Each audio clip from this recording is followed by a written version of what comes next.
Bonjour à tous, je suis Marine Yalichev, ingénieure solution à Maplesoft et aujourd'hui je vais vous présenter ce webinaire sur les mathématiques dans l'ingénierie. Alors il y a les mathématiques et les mathématiques de l'ingénieur qui sont un petit peu différentes. Le premier a vraiment une certaine pureté, on peut dire ça, alors que le second va plutôt s'inscrire dans un contexte un peu plus large qui va être influencé par les besoins et les exigences de l'industrie et des ingénieurs. Cette présentation, c'est la première de 3 présentations. Les 2 autres seront des plongées un peu plus profondes dans les calculs de génie électrique et génie civil. Aujourd'hui, dans cette présentation, nous allons explorer les propriétés et les exigences des mathématiques de l'ingénieur et ce qui est requis de ces mathématiques. Quand je parle de propriétés, je ne parle pas seulement de la provenance des équations individuelles, je parle de tout le cycle de vie depuis les dérivations en utilisant les lois des mathématiques et de la physique jusqu'à la mise en œuvre et les logiciels et la façon dont ils sont présentés et gérés. On fera également référence aux principales parties prenantes en mathématiques de l'ingénieur, aux ingénieurs eux-mêmes et aux entreprises qui les emploient. Donc, si vous êtes un ingénieur qui regardez ce webinaire, ça peut peut-être vous aider à acquérir certaines perspectives pour apprécier davantage les calculs ou faire de meilleurs choix dans vos outils. Ou si vous gérez ou influencez un groupe d'ingénieurs ou managez une équipe, ça peut être aussi un bon webinaire pour vous donner un peu une idée de la façon dont vous pouvez traiter les calculs comme un atout précieux et vital pour votre entreprise. Alors, je vais commencer par poser une question. Qu'est-ce qui va différencier un produit d'ingénierie d'un produit, on va dire, artisanal? Alors, peu importe que vous soyez un ingénieur civil en train de concevoir un pont, que vous soyez un ingénieur électricien qui effectue une analyse de circuit, ou un ingénieur sur une plateforme pétrolière en train de concevoir une colonne de distillation, la réponse va toujours être la même. La différence entre un produit d'ingénierie et un produit artisanal va vraiment résider dans les calculs qui sont basés sur les principes fondamentaux des mathématiques et des sciences. Alors maintenant, c'est vrai qu'on peut des fois penser aux mathématiques comme quelque chose qu'on a dû un peu des fois peut-être subir ou supporter pendant nos études, ou alors vous pouvez être quelqu'un qui aime beaucoup les mathématiques et qui va passer beaucoup de temps à jouer avec certains logiciels et les équations.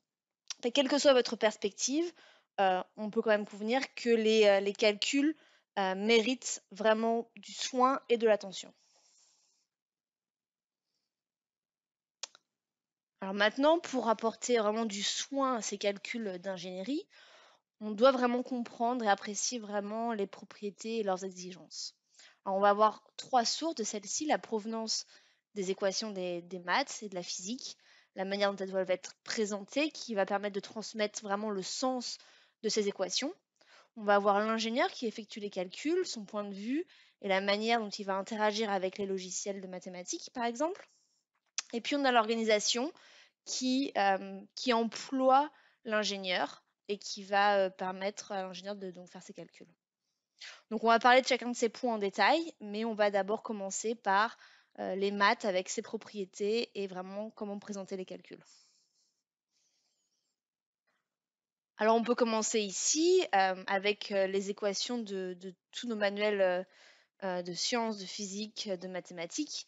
Et comment on obtient ces équations? En fait, elles sont dérivées d'une combinaison donc, de lois physiques et d'identités mathématiques, des choses qui peuvent être aussi simples que l'aire d'un cercle, ou alors on a aussi des lois physiques qui pourraient être un bilan de chaleur ou de masse, ou des applications de la thermodynamique.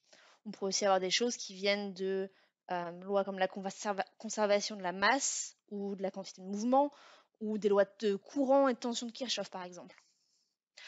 En général, on va aller apprendre tous ces concepts à l'université ou en école d'ingénieur. Mais quand on va être dans l'industrie, à moins qu'on fasse vraiment de la recherche pure, mais si on fait euh, des maths dans l'industrie, on ne va pas forcément faire de dérivation directe d'équations. On va faire peut-être sur les premiers principes de la physique à la main rapidement, mais dès qu'on va passer sur des systèmes un peu plus complexes, on va utiliser un logiciel, peut-être des outils de calcul formel. Et en général, la plupart du temps, donc, le gros du travail en fait a déjà été fait. Ces lois physiques, ces identités mathématiques qui permettent de modéliser des systèmes complets et de valider ces modèles par rapport à des données de terrain. Et donc ces calculs qui pourraient par exemple régir la conception de murs en béton armé ou gérer la distance de travail sécuritaire qui va empêcher un arc électrique ou regarder sur l'épaisseur d'un récipient, l'épaisseur nécessaire d'un récipient sous pression. Donc tous ces éléments-là, toutes ces applications, en fait, toutes les équations, tous les modèles ont déjà été faits, ont déjà été validés, et les résultats sont disponibles dans des guides de conception, tels que le Code international du bâtiment ou dans des normes de conception. Et donc en fait, les ingénieurs vont adopter ces approches standardisées et les appliquer à de nouvelles situations, de nouvelles applications. Les équations d'ingénierie, et plus particulièrement les paramètres de ces équations, sont intrinsèquement dimensionnels. Donc on va avoir des longueurs, des forces, des tensions, des masses, des énergies, elles ont toutes des dimensions. Et donc les dimensions sont importantes et elles comptent vraiment dans ces calculs. Et on doit faire en sorte d'avoir des dimensions correctes. Ça fait autant partie d'un paramètre que sa valeur numérique. Et donc elle doit vraiment être tout au long de l'analyse. Donc dans une feuille de calcul, on va avoir peut-être une unité qui va être requise, qui va être spécifiée dans un commentaire de texte, ou alors on va avoir d'autres outils de calcul où l'unité peut faire partie de la définition du paramètre. Mais souvent, c'est aussi à l'utilisateur de faire la conversion d'unité. Et on connaît tous des histoires sur ce qui peut se passer, les problèmes qu'on peut avoir quand on fait des erreurs de conversion en unité. On a peut-être fait l'erreur alors soit durant nos études, soit j'espère un peu moins durant des calculs en entreprise. Mais par exemple, on a cet exemple du Mars Climate Orbiter en 99 où on a eu une erreur de navigation puisqu'en fait les commandes depuis la Terre étaient envoyées en unités de mesure anglaise alors que l'orbiteur lui voulait recevoir des unités métriques. Et du coup, l'orbiteur est tombé en orbite autour de Mars et en fait, il s'est simplement désintégré dans l'atmosphère. Et pourtant, il y avait des ingénieurs aérospatiales qui ont travaillé dessus, qui ont travaillé sur des calculs, sur du code. Et en fait, tout simplement, c'est une erreur humaine et une erreur avec les unités, ça peut vraiment amener une grande catastrophe. Et donc, c'est vrai que ces erreurs, souvent, ce sont des erreurs de conversion, de dimension d'unité. Par exemple, si on travaille avec Excel, c'est vrai que ce logiciel ne va pas prendre en compte les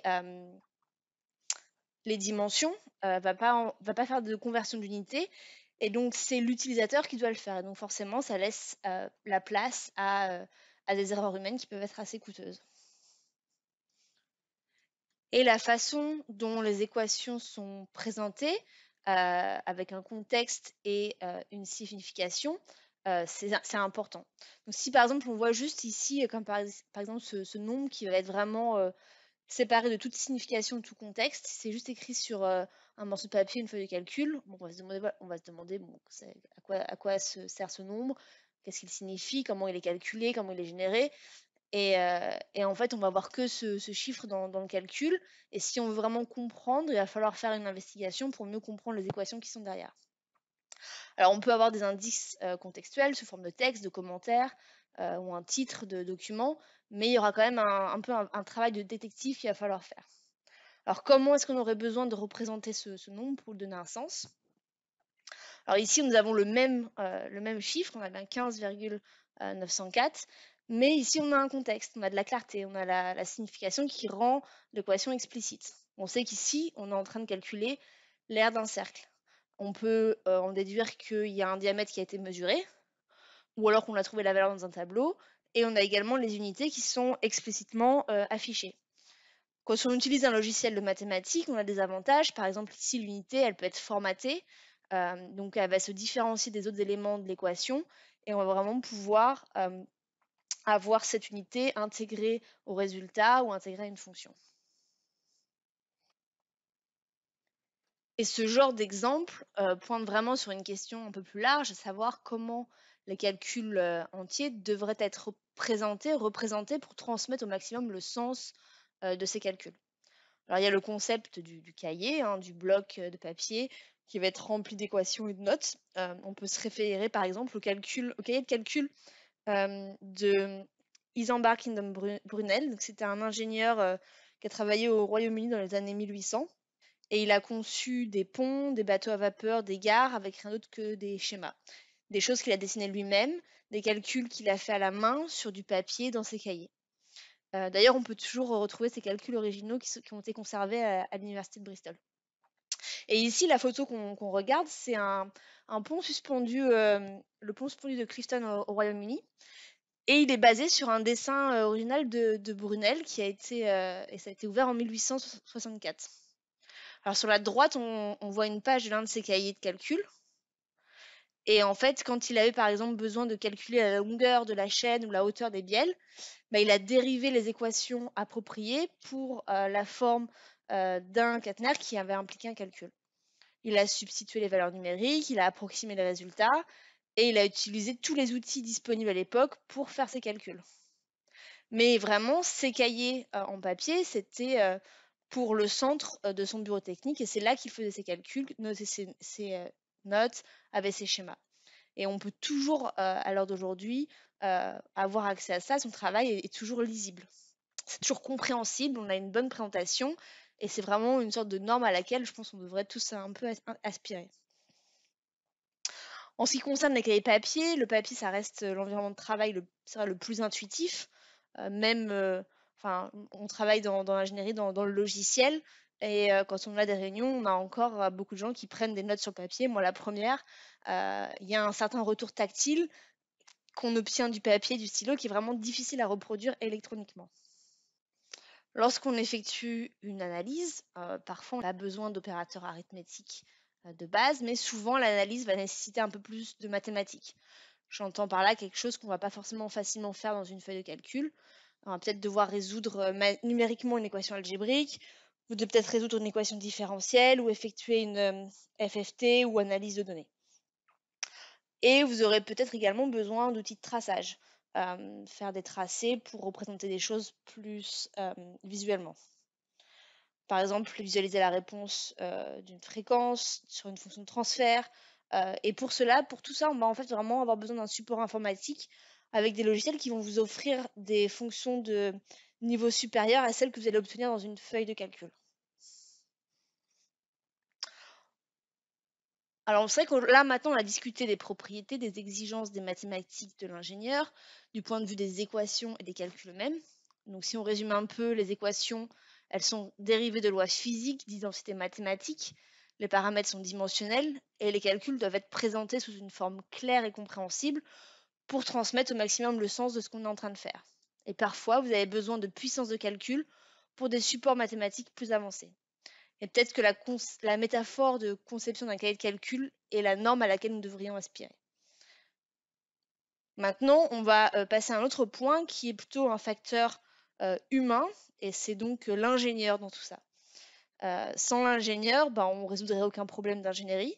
Et vraiment, l'ingénieur vraiment est assis fermement au milieu du process de résolution de ces problèmes d'ingénierie. Alors, si on parle de la façon dont les ingénieurs résolvent traditionnellement des problèmes mathématiques, alors c'est très subjectif bien sûr, mais et ça va être très différent d'un ingénieur à l'autre, mais certains ingénieurs sont très très méthodiques, certains vont pas du tout aimer les maths, mais pour la plupart des ingénieurs, on va dire que la manière dont les problèmes sont résolus, quand ils sont basés sur les mathématiques, c'est pas toujours très structuré. Ils savent où ils vont, mais le cheminement n'est pas toujours là. Le chemin pour y parvenir n'est pas forcément clair. Toutes les étapes de calcul ne sont pas planifiées avec tous les détails mathématiques. Et en fait, l'analyse va être affinée progressivement. On va corriger les erreurs au fur et à mesure. On va retourner un peu en arrière pour fixer une hypothèse, régler des problèmes pour ensuite pouvoir avancer sur l'analyse. Et les outils de résolution de problèmes, les outils mathématiques, ils doivent être conçus pour tirer le meilleur parti de l'ingénieur en prenant en compte ce flux de travail qui va être donc structuré différemment, qui est vraiment centré sur la manière dont l'ingénieur travaille. Il faut aussi noter que l'être humain a quand même une quantité limitée de mémoire de travail à court terme. Donc si on fait quelque chose qui n'est pas simple, il faut qu'on prenne des notes pendant qu'on travaille. Et c'est vrai que des fois, on peut avoir un peu d'appréhension à l'idée de faire des calculs assez complexes. Mais c'est juste, voilà, une fois qu'on s'y met, ça va. Mais il faut pouvoir avoir les bons outils pour nous aider. Et des fois, il suffit juste d'avoir le bon logiciel pour pouvoir faire les choses correctement et structurées. Alors, si on n'a pas le bon logiciel, on peut rapidement être frustré. On peut avoir une surcharge mentale qui va vraiment empêcher l'ingénieur d'avancer et d'accomplir sa tâche.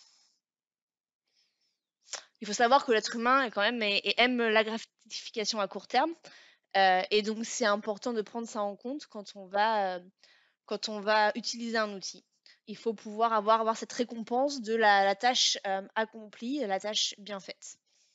Donc là, ça nous amène un peu à parler de ce concept psychologique, l'état de flux. C'est en fait une définition, donc si on a une définition de Wikipédia, c'est quand on est en fait vraiment immergé dans une tâche qu'on est en train de faire et les distractions extérieures en fait disparaissent tout simplement. On est tellement concentré et là, à ce moment-là, les compétences en résolution sont vraiment à son maximum et on se sent bien et on a un sentiment d'accomplissement quand on finit notre tâche. Et je pense que les développeurs d'outils de résolution de problèmes, pour les ingénieurs, devraient vraiment s'efforcer davantage à fournir des outils qui vont encourager positivement ce process. Et c'est quelque chose qui nous intéresse chez Maplesoft. Et c'est vraiment, à notre avis, ce qui va conduire à une bonne interface utilisateur logiciel, qui va vraiment encourager ce facteur de bien-être lorsque vous résolvez un problème mathématique. Donc, si vous cherchez à adopter un outil mathématique, ces directives agnostiques sont vraiment une très bonne règle à suivre.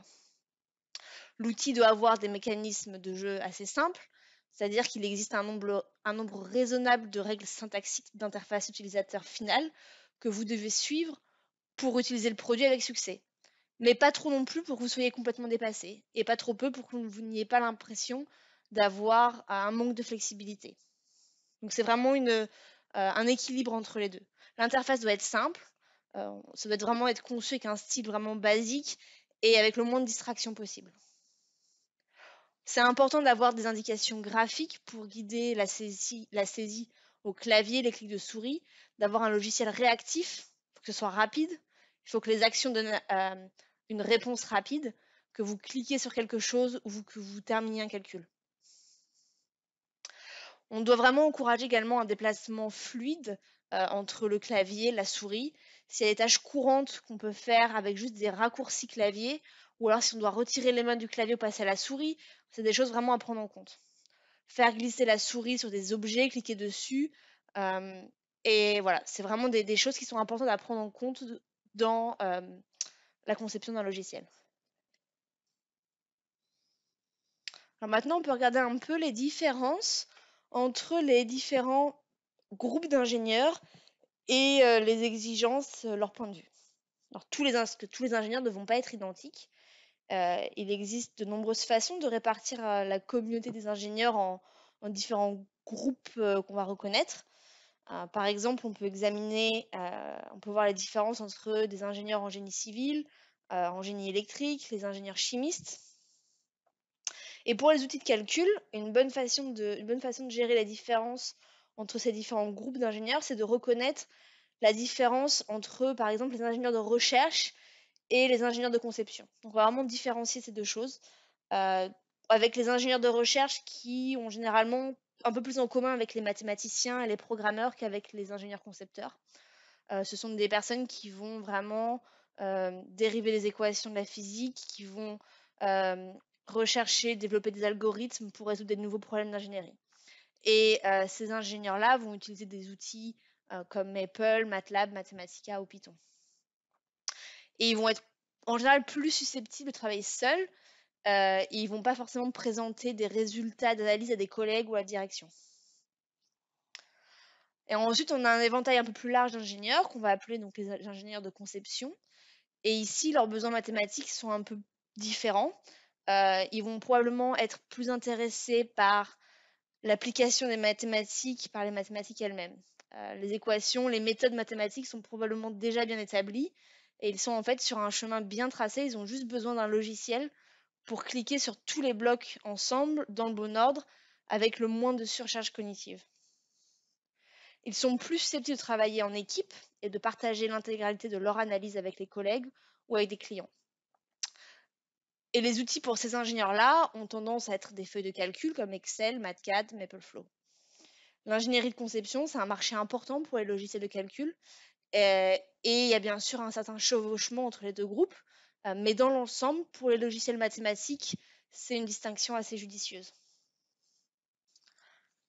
Alors, on a parlé des ingénieurs, maintenant on va parler des entreprises, des organisations d'ingénierie et leur intersection avec les mathématiques. Alors, l'objectif de l'entreprise, c'est de créer de meilleurs produits, des services et de créer de la valeur pour les employés, les investisseurs et les clients. Un ingénieur, quand il fait des calculs, il ne va pas juste balancer un résultat comme ça et attendre que ça se passe. Ce résultat, ces calculs, cette analyse doit être vraiment utilisée pour prendre une décision éclairée concernant la conception d'un produit ou d'un service. On doit faire quelque chose d'utile avec les résultats. Et une entreprise doit décider si elle dispose des bons outils pour cela. Si une entreprise s'en tient aux feuilles de calcul pour les mathématiques d'ingénierie, elle a tout simplement implicitement accepté accepter tout ce qui est bon ou mauvais à propos de ces feuilles de calcul, à propos de cet outil-là. Donc dans la partie qui est bonne, on va dire c'est l'omniprésence, c'est les coûts de formation inférieurs. On ne peut pas sous-estimer la valeur de ceci. Et la partie un peu plus compliquée, ça va être par exemple la complexité sur tout ce qui va être audibilité, la facilité avec laquelle vous allez pouvoir faire des erreurs, et puis les limitations en termes de fonctionnalité mathématique. Lorsque l'entreprise a décidé d'investir dans des outils mathématiques ou des outils de résolution de problèmes pour les ingénieurs, les avantages ici vont être vraiment le gain d'efficacité personnelle pour l'ingénieur, individuellement, et puis la plus grande efficacité dans les processus pour l'ensemble du groupe. Et bien évidemment, il faut mettre en équilibre tout ça avec le coût initial et la formation pour ce genre d'outils. Alors, il faut vraiment pouvoir travailler sur cet équilibre entre les avantages et les inconvénients de ce type d'investissement. Investissement dans un logiciel de calcul. Une méthode pour faire ça, ça consiste à déterminer le retour sur investissement de ces outils. Alors, on peut rendre ça vraiment très simple ou très complexe. Il y a de nombreuses méthodes différentes et chacune va vraiment différer par sa fidélité, le nombre de facteurs qui vont être pris en compte. Mais les coûts sont en général assez simples à estimer. Si on vous dit qu'un logiciel coûte tant, coûte 2000 $, voilà, ça vous pouvez le mettre directement dans votre analyse. On peut également prendre en compte le coût de la maintenance annuelle, de la formation, des services informatiques. Donc, de ce côté-là, c'est pas vraiment difficile d'obtenir un chiffre précis. Là où c'est un peu plus compliqué à estimer, ça va être vraiment sur les gains de productivité que va apporter une technologie comme un logiciel de résolution mathématique. Alors, on peut obtenir des estimations, mais en général, c'est après avoir utilisé le logiciel pendant quelques mois. Et c'est là où on va avoir des données de terrain et des gains de productivité.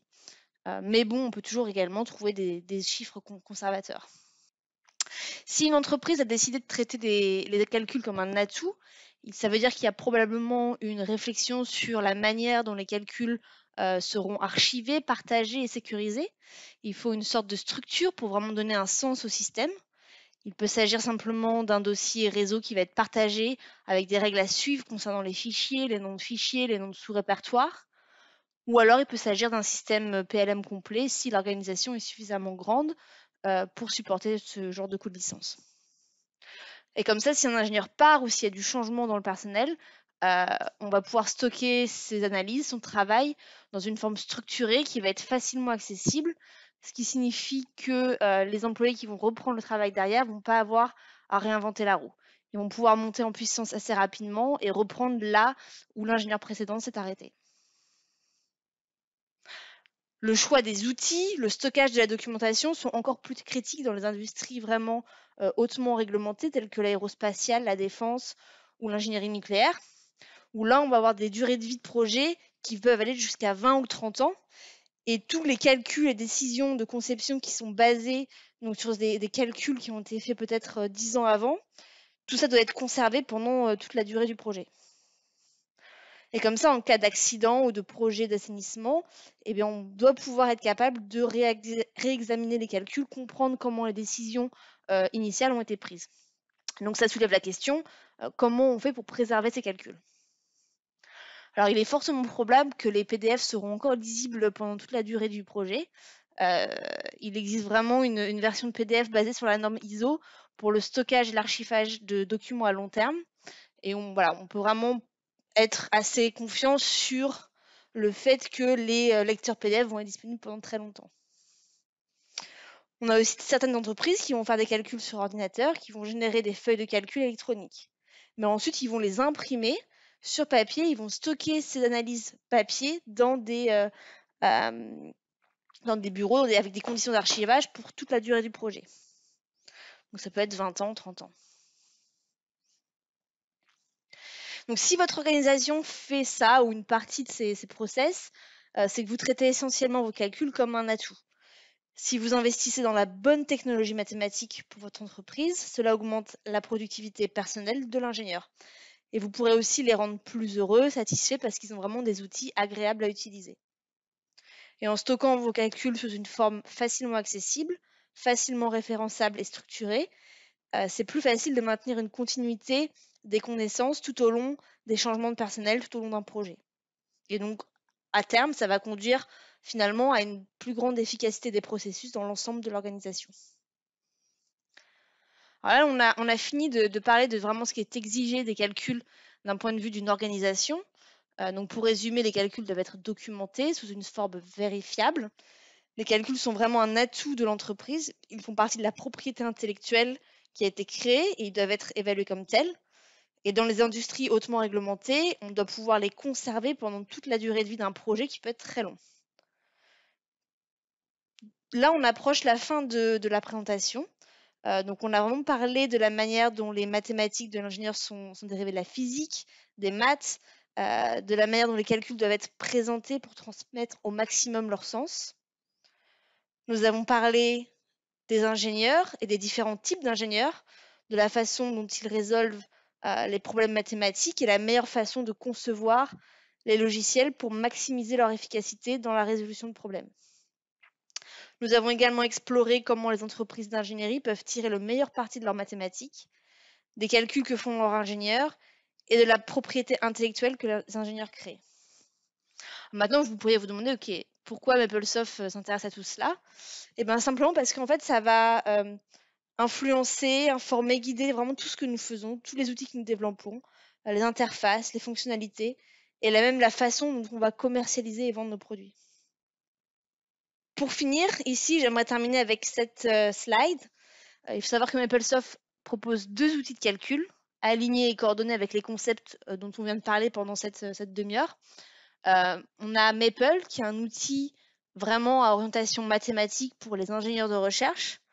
C'est le bon outil à choisir pour les tâches mathématiques intensives, si vous vous concentrez vraiment sur les mathématiques elles-mêmes ou si vous développez un algorithme ou vous êtes en train de créer une application interactive. Et puis on a MapleFlow d'autre part, qui est un environnement de bloc-notes semblable à un tableau blanc pour les mathématiques et la documentation. Il va être destiné à des calculs simples et à la documentation que font les ingénieurs concepteurs. Dans les 2 prochaines présentations, on abordera plutôt en détail le type de calcul que les ingénieurs en génie électronique et civil peuvent effectuer principalement dans MapleFlow. Merci pour votre temps et à bientôt.